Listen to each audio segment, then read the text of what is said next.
محترم خواتین و حضرات، 3 وقت ایسے ہیں جب اللہ انسان کی تقدیر لکھتے ہیں۔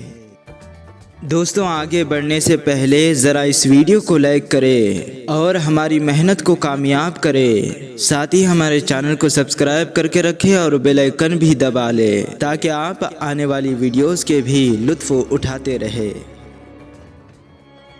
پہلا وقت جب گھر میں کسی کی پیدائش ہوتی ہے، اور دوسرا وقت جب کسی انسان کا انتقال ہوتا ہے، اور تیسرا وقت جب کسی انسان کی شادی ہوتی ہے۔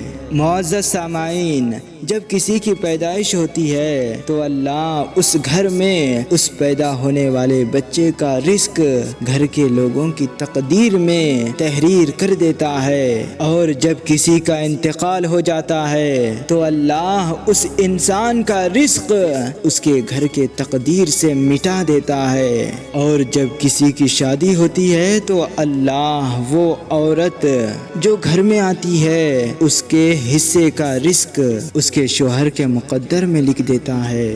معزز سامعین، جو انسان شادی کے بعد اللہ کا شکر کرتا ہے اور اپنی بیوی کو عزت و پیار دیتا ہے تو اللہ اس انسان کے رزق میں، عزت میں، شہرت میں فراوانی لکھ دیتا ہے۔ لیکن جو انسان شادی کے بعد ناشکری کرتا ہے، اپنی بیوی کی تذلیل کرتا ہے، تو یوں اس انسان کے رزق میں اچانک سے تنگی پیدا ہو جاتی ہے۔ اس کی عزت دنیا کے نزدیک کم ہوتی جاتی ہے، کیونکہ اللہ ہر اس گھر پہ لعنت بھیجتا ہے جس گھر میں عورتوں پر ظلم کیا جاتا ہے۔